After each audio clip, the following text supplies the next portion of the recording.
It's a return of European football. West Ham versus Bayer Leverkusen. Look, it could be out of Europe. It could easily be the case after this. It really could be. We're trailing 2-0 at the moment, halfway through the tie, of course. We've gotten back to London Stadium, but my word, there is a mountain to climb for West Ham. And I think it'd be fair to say that confidence is certainly waning a little bit in regards to this game. But, miracles can happen. And, we need it to, don't we? We're going to need it. It's just going to be a really, really tough ask for West Ham. But, we've seen crazy things happen in over our time as being a West Ham fan. So you never know. And it's certainly one we can't write off. We've got to give it everything. And it's going to be, it's a huge night, isn't it? An absolutely massive night. And we're going to need everything we can. And we can come to the team in a minute. It's not ideal. But look, still everything to play for. We can still get back in this. And I'll come to that in a minute. I just want to start off by saying, actually, thank you to everybody in general, really. Like the comments we get on here, the comments are getting also at the ground as well was really great. We had a few fans come over on Sunday at the Fulham game, and it's just great to interact with fans. So it really does mean a lot. Just want to say thank you for that, really. And also that basically half of you watching this aren't subscribers. So if you're not a subscriber, just click it. It's free to do so. And also then you enter our competition to win a free West Ham top. And we give away one every month for the whole season. And what we'll do is over the summer, we'll give away like a retro top or whatever. Again, one of your choosing. So yeah, just all you got to do is be a subscriber. So just click on that subscribe button. And obviously it helps the channel out. And click the like button as well on this video.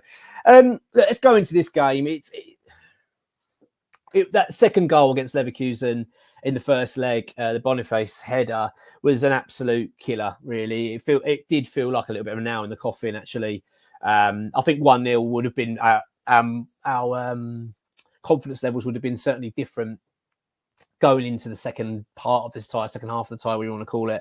But being 2-0, it really is. It's given us such a mountain to climb against such a good side. Leverkusen are really special, really good side. I've got to say, I thought they were really good against us. I love the way they pass the ball around. Look, they're not a Man City. They're not quite there at that level yet, but they are special. They're a good side. They play some wonderful football. They've got some real talented players. It's just a brilliant story, Leverkusen. You can't help but admire it. Of course, we're taking it at the moment from them. And we've got to deal with that. And they are out, certainly not being considered as a title challenger in Germany in the Bundesliga to then go and winning it. I mean, the celebrations have been amazing and fair play to them. They've deserved it to be in this position. I think it was at 43 games now, unbeaten this season. I mean, that's remarkable, absolutely astonishing with a budget that they've got, and they've just blitzed Germany, blitzed Europe. It's been unbelievable. And we felt that, didn't we, against them? But I thought West Ham, to be fair, were unlucky in the first leg. I really do. I thought that, all right, look, people look at stats, okay? People will go, well, yeah, but look how many shots they had and look how many shots we did. We weren't there to go and win the game. West Ham, we could have nicked it. We could have done. We missed a chance. I'll come to that in a minute. But ultimately, we wanted to get the job done and just keep it at a draw, or worst case 1-0. And we were bloody so close. I mean, to be 81st minute, wasn't it? I think their first goal. We were almost there. I did the bloody kiss of death as well. That bloody kiss of death. I do it every time. And we got to the 80th minute and I genuinely said to someone like, I think we might have done it here. I think we might have done it. We're getting back to our place at 0-0. I was really confident we wouldn't concede at that point. Thought we've done enough now to see this out. And it would have been, the confidence levels now, we'd have been thinking, oh my God, we're 0-0. We all we have to do is go and just win this game and we're through. But to concede 2 goals was an absolute killer. But yeah, sorry to go away from talking about Leverkusen. They're a magical story. Wonderful, wonderful football club. And yeah, I'm really impressed looking at their celebrations. It's just great to see it. It gives clubs like us that hope. I mean, last season we won a trophy. It was amazing and it was a brilliant experience. But when you think about challenging the elite, it's almost like you're written off. Sky Sports hate it. The media hate it. It's just like they really don't like that story. I know that they try and, they bigged up the whole Leicester thing, but deep down, that they were writing them off for a long, long time that season, and they went and done it. But I mean, that was unbelievable. But you look at Leverkusen, the thing is with Leicester, it was a little bit of a one-off. Do you know what I mean? It wasn't like they were building to challenge. Leverkusen have been building to challenge. They've been working out a strategy of how they're going to challenge the elite, and they've done it. So it's slightly different. So it's just amazing to see how that everything sort of clicked into place, and you watch them play now, and you think, God, that is just. I said it in the preview to the first leg. Like it's like a snapshot of what I want to see West Ham to be. We've got Tim Steidson here now. Do you know what I mean? He helped build that. this football club needs to be run by Tim Steidten effectively in terms of the operational side. It just has to be. They need to say to him, look, we need to operate like that. We need to see what they've been doing. Who have they recruited? How are they structured? Because they just seem like a real seamless machine at the moment, Leverkusen. And if we want to be one day mixing it with the big boys and challenging them, we're not going to be able to do it via, getting a big owner coming in and spending loads of money. That's just not going to happen realistically at the moment. It's not looking likely at this stage, is it? Especially with the financial fair play stuff. It's sort of like killing clubs to try and compete financially with the bigger boys. So you've got to do it another way. And Leverkusen, you look at, and they've just done that. They've gone out and just they created this model that works. And we've seen it a little bit in the Premier League with Brighton and co.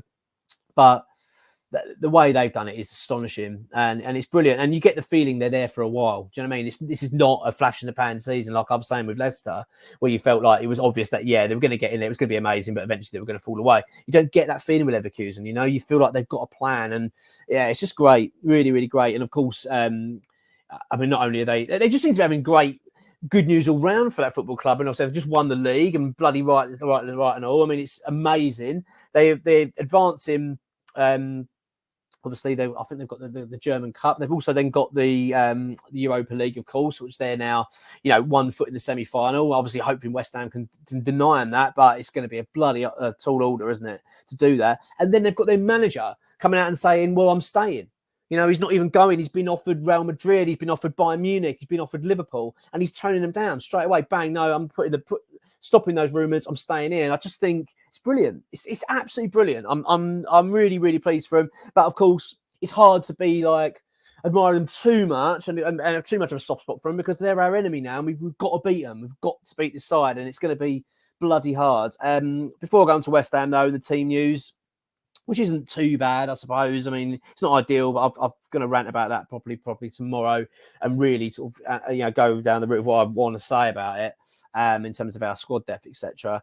But I want to talk about a couple of players. I've got to say, Granit Xhaka, for all of his kind of wrongs at Arsenal, at times he put in some wayward performances. He did some really strange things as well, didn't he, in terms of his behaviour. He got silly red cards, and he clashed with his own fans and all this kind of stuff. And I didn't really rate him that much. I mean, he was an okay player. He had a great shot on him. There's no denying that. Obviously, he's gone to Leverkusen and done well, but I thought he was excellent against us. He really was outstanding. I thought he bossed that midfield. Really, really impressive performance from him, actually. And you can kind of see what the player he actually is. He's done really well there, and fair play to him. Frimpong as well was a really impressive player. Boniface, of course, got the second goal. I mean, what a talent he is. I mean, stunning header. Nothing we could do about it. Frustrating, of course, really painful. The time he scored it, that was the one, wasn't it? That goal going in, it just felt like that was just a dagger in the heart. It was just, we have got so much to do here, West Ham. Let's talk about West Ham. Come on, let's just go on to West Ham. Forget Leverkusen. I'm sick of talking about how good they are and how great they are. Let's talk about how brilliant West Ham are and what a wonderfully huge squad we've got to pick from. I mean, with all these players that we got, and the investments we made in January. We didn't. No.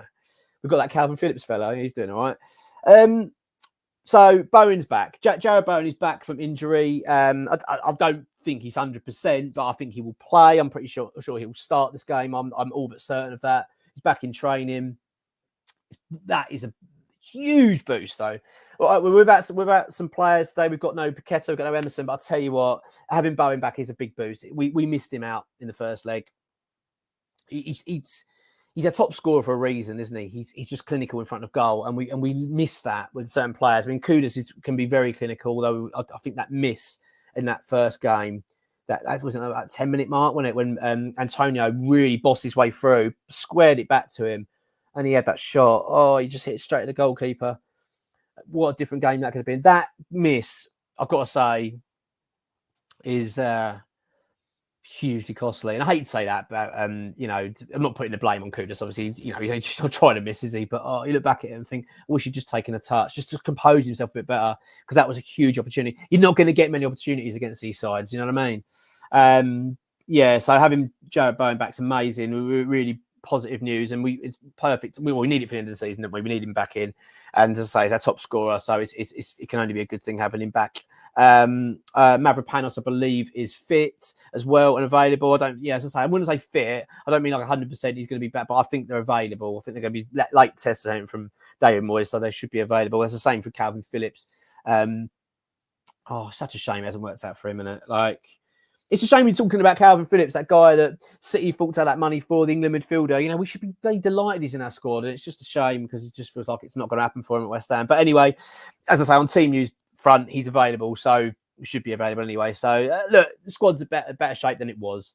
That's all we can say. It could have been really bad.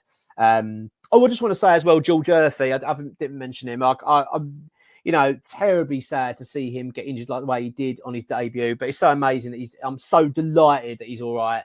It's concussion protocol. He's not obviously going to be available for this game, but wonderful to see a young lad like that come from the academy, make his Premier League debut. It's just brilliant. It's just sad it ended like that, but he's got many more years to go, isn't he? And I'm sure he'll be a brilliant player for West Ham. So much love to him, and of course his family and everything. I hope he gets better soon. I'm sure he'll be back soon, which would be great. As I said, the Kudus miss was horrendous. Look, I'm not going to lie. I don't want to come in here and bullshit and sort of try and say how I'm not feeling. I'm going to say how I feel. I'm not confident for this. It's hard to be in it. How can we be confident? You know what I mean? It's losing like that in the first leg. It was a killer. I thought we played well in the first leg. I thought the game plan we set up, it weren't ideal. It's not what I want to see. People got to stop saying, "Oh yeah, you're backing up Moyes." I'm not. I'm just saying the plan was to try and keep them out and defend and try and keep it at 0-0. Let's be honest, it's pretty much a sensible game plan against a side like Leverkusen, and it almost bloody worked. I thought we worked really hard, but we were just undone in the end, and it was a real shame. But although I'm not confident for this, and I think it's hard to be, I mean, I really hope some of you are. I really hope you're going to say to me, "Oh, do you know what? Put in a message, go, do you know what? Really fancy this." Because I kind of want to read that. I need to feel that because at the moment I've been a little bit flat about it, especially I think it was the Fulham result and performance that sort of dampened that. But do you know what? That's when West Ham surprise us, isn't it? That is the times when West Ham tend to come out and just do the shocking performance, shocking result when you just write them off. Everyone goes, "Yeah, no, you're out, they're done," and all of a sudden we can do something special. You never know with us. I really hope there's something special up Moyes' sleeve for this because bloody hell, we need it. There is a chance. There is a chance in this game.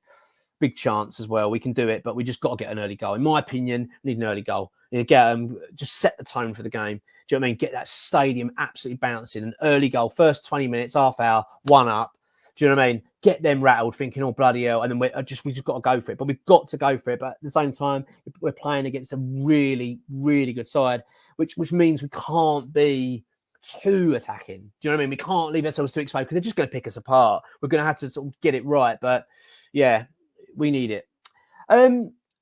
I'm quite pleased with my team for this, but when I was doing prep for this, it actually started breathing some confidence into me. Like, do you know what? I thought it's not too bad because I was really, it's depressing, isn't it, not having Emerson available, especially for Paqueta. I mean, I think someone told me that I think all the games we've won this season, Paqueta played. So so we basically, if we're going to win a game, it'll be the first time without him. But look, I'm not too fussed about that. I'm just thinking, look, this team, in my opinion, isn't too bad. And it actually gave me a bit of a feeling of, do you know what? This team could do something. But let me know what you think. I want to know your team. Let me know your score prediction as well. Score predictions are bloody horrible for this, isn't it? It's really hard. I didn't even want to do it. I'll come to it in a minute. Here's my team anyway. I'm going to go Areola in goal. If Areola is available, I want him playing. I'm sorry, I'm not doing this bullshit. Oh, he's a cup goalkeeper. He's not a goalkeeper. Play your best players for this. We have got to try and win this game. Like, we've got to win this game. If we're going to, we've got to, haven't we? Like, play your best players. Don't do sentimental. But I know you're a better player. But I don't know. I don't want to upset Fabianski. Upset him. Fuck him. Do you know what I mean? I don't care. Just get this dealt with. Like, we've got to play our best team. So for me, Areola in goal if he's available. I'm not having a go at Fabianski, by the way. I'm not. But he actually had a brilliant game, didn't he, against Leverkusen? I'm not. But I just want my best players in this, and I just think Areola's a better goalkeeper. That's all I'm saying. But I'm guessing it'll be Fabianski. This is what I would do if I was in charge. I'm going to back five for this. I'm going to have Soufal at right back, Ben Johnson at left back, and I'm going to operate them as wing backs. And I want Mavropanos, Zuma, and Creswell as my sort of back three. I know I've said we're going to need to attack. I know that we need to score goals, but we really need to protect our goal as well because they go 1-up, it's done. Do you know what I mean? We ain't coming back from 3-0. We cannot concede goals in this game. We just cannot concede a goal in this game. We have to keep a clean sheet, stand any chance. So we've got to be sensible. As much as we've like, go on, let's go and try and score goals. Absolutely. But we've got to be sensible. So I'm going for a back five. Soufal right back, Johnson at left, Mavropanos, Zuma and Creswell as my defenders. Ahead of them, I want Edson Alvarez and Thomas Souček as my midfield. I'm going to have James Ward-Prowse operating as number 10. And I'm happy for him to manoeuvre around a little bit, but I'm starting with him as number 10. I want Jared Bowen out on the right, Mohamed Kudus out on the left, and Mikel Antonio up front. Look, hands are tied here, haven't we, with this? We've got barely any other options when it comes to this squad because it's so paper thin. But I don't think that's a bad side. In my opinion, I think, it can be done. But my God, we need a miracle. I mean, we really need an absolute miracle here. Do I think we're going to get it? I don't. I don't. I really want to say yes. I really want to go, yeah, do you know what? I've got this feeling. I haven't got this feeling. I think we're going to draw. I think I'll put down my prediction as 1-1 and we're going to go out. But who knows? You just never know, West Ham. We need a miracle. Come on, you irons.